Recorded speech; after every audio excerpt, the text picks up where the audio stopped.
She wishes by filing an application. And she's in the state to deal with that now. We'll get that paperwork. The 53rd Circuit Court for the County of Presque, again providing public access online and in the courtroom. And Mr. Gilbert, ready with a sentencing for who? Miss Day, Your Honor. All right, this is People versus Lisa Day, file 22-93-211FH. I did receive an amended information from the prosecutor. Do you accept, have any objection to that being filed? None, Your Honor. Thank you. And we're here for sentencing on a charge of attempted fleeing and eluding in the third degree, a 2.5-year felony, and reckless driving, a 93-day misdemeanor. If you had a chance to review the report and recommendations. I've reviewed the report and recommendation, Your Honor. Okay, any additions or corrections? None. The advisory guidelines are at 0 to 9. Any scoring challenges? None, Your Honor. Mr. Ransbotham, any additions or corrections or scoring challenges? No additions or corrections. No scoring challenges. Okay. Mr. Gilbert, go ahead with the allocution. Buckle up, guys. Today we are stepping inside a real courtroom where a case is about to unfold that quickly shifts from routine procedure to something much more serious. The judge opens the session and introduces the case of Lisa Day, laying out the charges of attempted fleeing and reckless driving. At first, everything sounds procedural, documents reviewed, guidelines discussed. But beneath that calm courtroom tone sits the weight of a dangerous incident that brought everyone here. Yes, Your Honor. Miss Day, and as the court can see, is having a tough time with the recommendation. I do know that, and the court probably doesn't remember or looks in the file, Miss Day is an individual that I did ask for a forensic on. I had a lot of concerns throughout the course of this case that she does have mental health issues. I know she does have a list of prescriptions. And talking to her just now, I guess there's been some prescriptions she hasn't been able to get refilled, and she's having some serious issues with that. There is a mental health issue, a component to this case, and I believe that's really what happened the evening that this happened, was that she was having an episode, and which resulted in her fleeing and eluding the police officers. I don't believe if Miss Day would have been in her right mind at that time that it would have happened. She does have a history of issues with her prescriptions. I would ask the court to consider possibly a length of probation. I'm not really sure how much the incarceration would help or deter in a situation where it was a little bit probably beyond her control due to her mental health issues. So I'd ask the court to take that into consideration and consider possibly no jail. Thank you. Thank you, Mr. All right, guys, now the defense steps forward and the tone begins to change. Lisa Day's attorney argues that what happened that night wasn't simply reckless behavior, but the result of a serious mental health episode. He explains that she struggles with prescriptions and may not have been properly medicated at the time. According to him, the situation spiraled beyond her control. The defense urges the court to consider probation instead of jail, framing the event as a mental health crisis rather than pure criminal intent. Gilbert, Ms. Day, it's not required that you would make a statement. It is allowed. Is there anything you wish to say or no? I apologize, and like I said, I don't know what happened.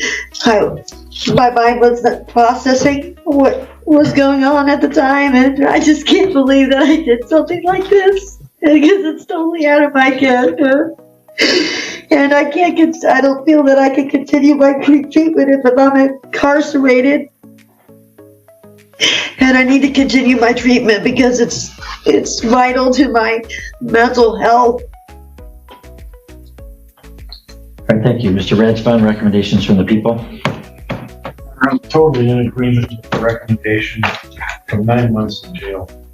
I can't state enough how much of a risk and danger this day presented, not only to the officers involved, but to the public. To drive at that type of speed, running 3 officers off the road in order to avoid a collision, blowing through the intersection of M68 and 23 at a high rate of speed. Thankfully, Deputy Woodsford essentially sacrificed himself in his car to get her. Now things become more personal. The judge gives Lisa Day a chance to speak, and she offers a quiet apology, saying she still cannot understand why she acted the way she did. She insists her mind wasn't processing what was happening and fears jail would interrupt the treatment she desperately needs. But almost immediately the prosecutor counters, painting a far more alarming picture, one involving extremely dangerous driving and police officers forced to react in seconds. Somewhat off the road before she went running down in the middle of town, and we had another incident in town. We just had a fatality out at that area maybe a couple of months ago. It's a dangerous intersection, Judge, and for her to do what she did, regardless of mental issues or not, she deserves some incarceration. And I really believe that 9 months is so open. And insofar as her getting mental health, I'm sure it can be arranged in Northeast Michigan Community Mental Health while she's in jail to take the treatment. Thank you.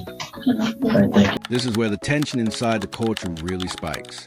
The prosecutor describes just how dangerous the situation became, claiming officers were pushed off the road and a deputy had to sacrifice his own vehicle to stop her. He reminds the court that the intersection involved had recently seen a fatal crash, making the risk even more chilling. In his view, regardless of mental health arguments, the danger to officers and the public means jail time must be considered. Well, Ms. Day, you're here for sentencing. It is your first felony. The guidelines are 0 to 9. You did receive some benefits from the plea bargaining process to have it be a lesser felony. But this is a case where then, police are responding to your behavior and, causing a risk to the public, dancing in the roadway and then driving fast. And then you don't stop for police. You're at over 100 miles an hour.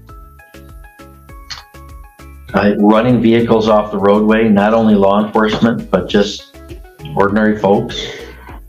I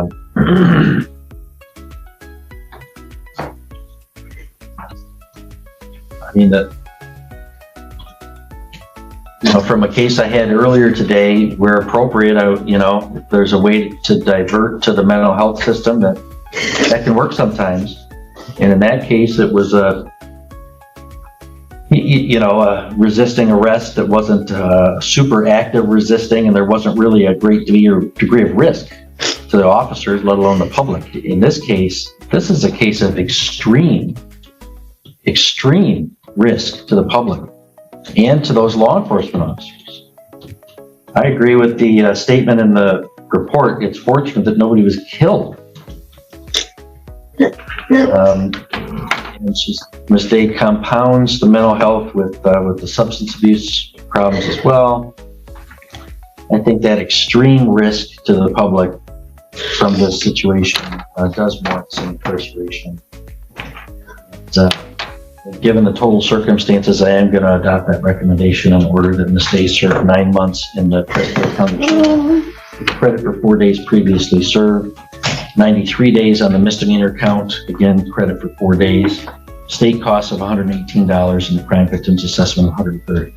And Ms. Day can file an appeal if she wishes by filing an application. If she's in another state to deal with that now, we'll get that paperwork.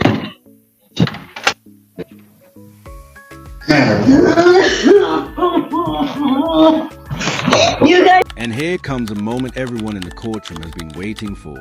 The judge acknowledges the mental health concerns, but stresses that the level of danger created on that road cannot be ignored. Driving over 100 miles per hour and forcing vehicles off the road placed countless lives at risk. After weighing everything, the judge delivers a decision: 9 months in county jail. The sentence lands hard, and emotions spill over as Lisa reacts with frustration about mental health. If you found this courtroom moment intense, make sure to like the video, subscribe to the channel, and we'll see you in the next video.